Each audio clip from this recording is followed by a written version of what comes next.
could be rendered. So this is a community I have spent time in for many, many, many decades. And this is why I still feel at this time there is more work to be done. We've not achieved its full potential, but we're going to continue making the investments day after day after day after day to let everyone know that this is a community with a great story, a great history, a great heritage, and an even better future. So that's why we're going to keep making these investments.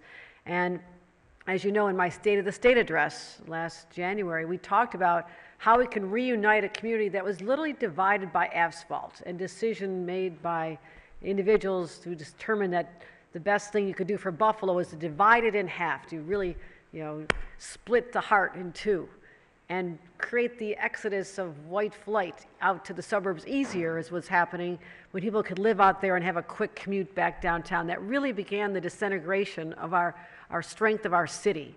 And we have to continue talking about that, talk about what went on at that time, but now how we right those wrongs, which is what our $1 billion investment in reconnecting the neighborhoods divided by the Kensington Expressway happened long ago. And I want to thank Crystal Peoples-Stokes for being a real champion of that project as well, and our mayor and everyone else who's been involved, Senator Kennedy. We also announced $37 million to the Broadway Market, a place I've shopped at many times, and I don't just want it to be vibrant during Easter week. As we all know it is, it's packed. I want to see it that packed year-round, and it's got, again, it's part of our heritage, it's part of the story, it's part of what makes Buffalo so unique to have a place like that, and I cherish going there, and I do go there other than just Easter week, but I do want to see more people there. So we're going to invest in this. I mean, let's bring it back to the earlier idea of it being a gathering place. People can shop and get to know their neighbors and bring back that sense of community. Also, $30 million we talked about for the Michigan Street African American Heritage Corridor. There's a story that needs to be told, and they need the resources to be able to put that out there, to identify all the areas that have historic significance and draw tourists to this region for that purpose. Also, $6 million to revitalize the Martin Luther King Park. We want to make sure we keep those investments. $55 million for Phase 3 of the Northland Corridor redevelopment area, as well as $21 million for Northland Workforce Training Center. That was all last January, before anything happened. We decided back then so much more had to happen, and I thank our legislature, Crystal Peoples-Stokes and our local representative, Senator Tim Kennedy, and others for helping champion this through the legislature. And I also want to thank the Ralph Wilson Foundation for all the work that they have done for this community and continue to do. We also invested in affordable housing, something we have to continue doing because people want to live here. This is a great community. $93 million in Pilgrim Village to help 237 apartments for families and seniors in the Fruit Belt area. School 75 apartments. I've been to a lot of ribbon cuttings and groundbreakings here, and it's so great when you take a school, former school, and you get to talk to someone and say, this was my first grade classroom. I used to be a student here, and now I get to call this my home. So very excited about that. And then after May 14th, we announced an additional $50 million to help the community heal in a very direct way. Investments in more housing and economic development, job creation, and the whole issue of food insecurity. So those are some of the areas that we've been taking steps up until now, but today we take it another step further. Today I'm proud to announce that we're investing in 11 transformative projects to revitalize this downtown area, and we believe that these investments will result in over $44 million of private sector as well, and the Buffalo Fillmore District has been selected, as was announced last year, as one of the $10 million recipients, and they'll receive an additional $34 million from the private sector as well. Let me just give you a high level of what some of the projects are. I talked about making the Broadway Market look a little better. How does that look? $2.5 million. $2.5 million for enhancements to the Broadway Market. 1.7 for the pedestrian experience. I mean, look at the street lighting and the signage and everything that makes it look so much more vibrant.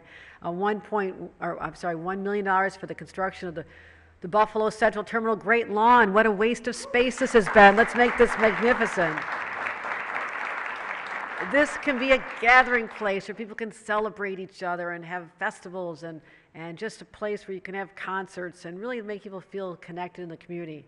Also, $1 million for renovation of 239 Lombard to provide childcare and train childcare workers. What a need this is. That's one of the reasons why A lot of parents, especially moms, have not been able to get back to work. A lot of child care centers shut down during the pandemic, and it became very expensive. You know, as part of our budget, investing in families and helping lift the cost of living for them, we're investing over $7.7 billion in families for child care, supporting the providers, giving better wages to the workers, as well as supporting the families. And over half the children in the state of New York, half the children are eligible for assistance for the cost of child care, and that's extraordinary. I want to make sure we're doing that right here in Buffalo. $630,000 for the revitalization of the Sears Paderewski Park. Let's make that park look worthy of the name. $550,000 for affordable housing at the Plater Gardens in DeMar. $500,000 for the renovation of the historic Schreiber Brewery. $427,000 to renovate 950 Broadway for the Affordable Daycare Center. Yes, more daycare. Another $362,000 to expand the neighborhood bakery. Let's, I remember Elko, that looks a little brighter, a little more vibrant. Let's make that look spectacular. As well as $290,000 for improvements right here at the Matt Urban School for after school and performance space. So proud to announce that. So that's just an overview. We have all the details we'll be happy to release, but you know, with all these projects, it shows, number one, we care about this community. This is a community that matters. It has a story to continue telling. The story of East Buffalo is not over yet. I believe that young people today born in this community are going to look back and bring their own children back here and their grandkids and say, I was there when the revitalization really hit its stride. We started really giving an opportunity for people to feel proud of their communities, and this is long overdue. It's a great, great, great community, and people have wanted the recognition, the attention, and the investments for a long time. And Mayor Brown has been doing this his entire tenure as mayor, closely with the state, and I thank him again for bringing so many projects to our attention, working as a real partner in these investments. So it's all about redevelopment, new development, job creation, job retention, and economic housing, food security, as well as the housing costs are getting too high in Buffalo. We have to make sure that we continue to build out our housing inventory of affordable housing. So, so far we've invested over $600 million in 59 communities across the state, helping downtowns, but I really could not be prouder to do it right here in my hometown of Buffalo. So we're investing in not just a place, we're investing in our people, and that's what gets me so excited about this today. So I thank everyone for participating. The best is yet to come, and really proud to make these announcements here in my hometown of Buffalo. And with that, I'd like to offer the opportunity for our majority leader, Crystal Peoples-Stokes, to give some reflections, or the mayor. You're gonna, who wanted to go first? All right, Crystal Peoples-Stokes. So, let's give her a round of applause.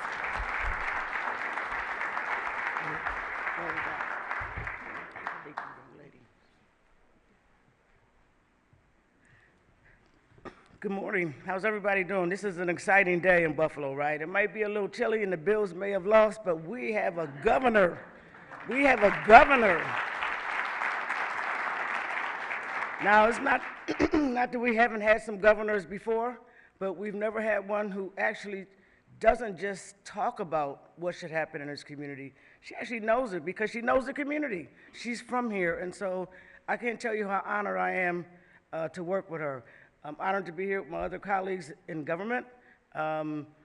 People working together can make things happen. And I'm honored excuse me, that the cavalry has finally come. And why do I say that? It's because for multiple years, every time we get a few little dollars for capital investment or a few little dollars for operating costs, which is a challenge to get out of the state, honestly, per district, it's been hard feeding into the projects here, feeding into the Broadway market, feeding into Central Terminal, feeding into this whole community when there's not enough money to really do what needs to happen. But at least we got it started. And I'm really happy again that the cavalry have come to support the myself and other elected officials have been pouring into this community when all we really needed is more. And so thank you. And I also want to honor the regional councils for the work that you all do. I've always thought that that was a really good strategy to have people sit down and really think about where money should go as opposed to an elected official with the most seniority just taking it all for where their respective district is. This is a more holistic approach. We get a better, I think, result as it. And by the way, I already know that even with the former governor, these councils help us to begin revitalizing the city of Buffalo under the leadership of our great mayor, Byron Brown. So I want to thank the Regional Economic Development Council. I appreciate the work that you all do. I know you probably get some challenges from folks sometime, but I know you put your due diligence in, and I really do thank you for that work. Lastly, is there a lot more to do? Absolutely, there is. But when you have people like are sitting on this front row right here, and the people who are sitting behind them, and the community is constantly engaged, and engaging new citizens to come into our community, we can only grow bigger and better. So it's exciting. I'm excited to be here. I know that there are some other announcements the governor will be back soon to make as it relates to not just the east side of Buffalo, but for all of Buffalo. And with that, I will take this opportunity to introduce, I think, one of the best mayors in my lifetime experience that I've ever seen in the city of Buffalo. And honestly, more than what he's done over his entire term as mayor to help turn the city around in conjunction with other elected officials. But what he did during 514 is just a stellar demonstration of leadership. When other people thought that they could come into this community, hurt people, and we would do what usually happens. We start tearing things up, rioting, and more people would have got hurt. It was his calm steadiness that guided us through a process that helped us begin the healing process, because we're not there yet. People are still hurting. And so I honor this man, I honor his leadership, and I hope that some people across the nation are taking notes, because this is how you do it successfully when you are met with such hard challenges. My mayor, my friend, Byron Brown.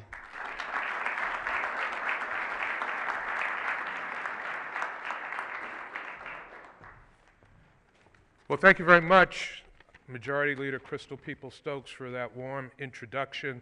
And good morning, everyone. It's certainly an honor to have our friend, our neighbor, our governor, Kathy Hochul, back in Buffalo with all of us today. Let's give our governor another round of applause. As Governor Hochul noted, today is a day of remembrance of what this community went through on 5/14, but it is also a fitting day for the announcement of all of these investments that are being made in the community, investments that will transform this section of the city of Buffalo, and for that I am very thankful.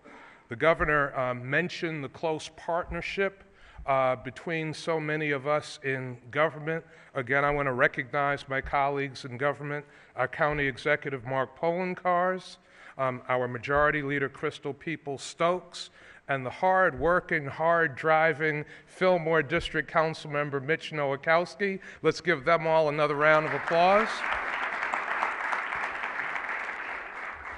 The governor, in so many different ways, is looking out for providing resources to this community and to communities all across the state of New York. Our Secretary of State, Robert Rodriguez, is with us today. And just 2 weeks ago, Governor Hochul had Secretary Rodriguez come to meet with us in the city of Buffalo to talk about resources through his area of responsibility that can flow to the city of Buffalo. So Governor and Secretary Rodriguez, thank you very much for that as well. I also again want to recognize the highly effective Regional Economic Development Council, Catherine Conrad Turner and Eric Reich, who is with us today. And through the extensive selection process through the Downtown Revitalization Initiative that was chaired by Brenda McDuffie, these projects, these very worthwhile projects, were selected. And I just want to say a word about Brenda McDuffie, who is the former president and CEO of the Buffalo Urban League. Just this past weekend, I had the opportunity to go to the Great Urban League Gala, and Brenda McDuffie was recognized with the Whitney M. Young Award, the highest honor that the Urban League bestows on any member of the community. So let's give Brenda McDuffie a great big round of applause.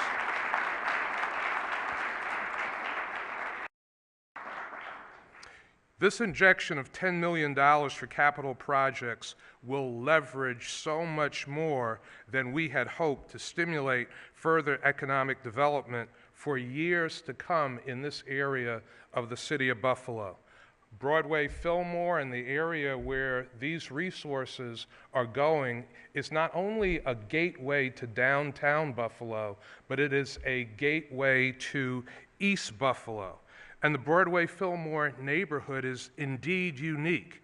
It is one of the oldest neighborhoods in the city of Buffalo and has become one of the most culturally diverse neighborhoods in our city.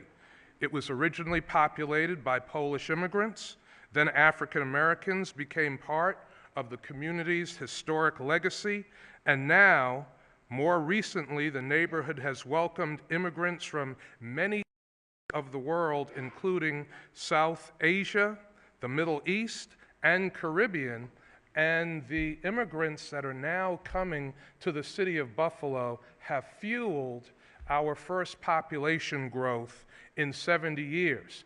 I also want to recognize the great project sponsors that are here today. The governor laid out an exciting array of projects. I'd like the project sponsors who are in the audience to stand up and be recognized.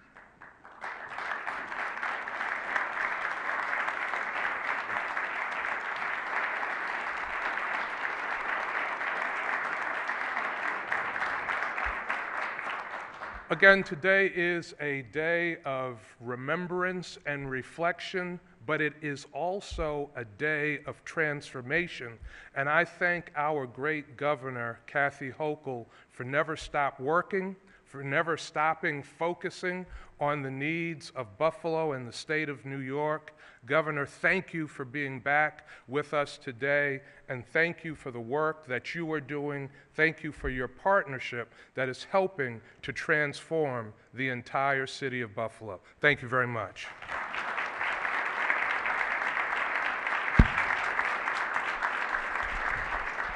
Thank you all for coming. This concludes our program. All the project, please come to the front of the room. Thank you.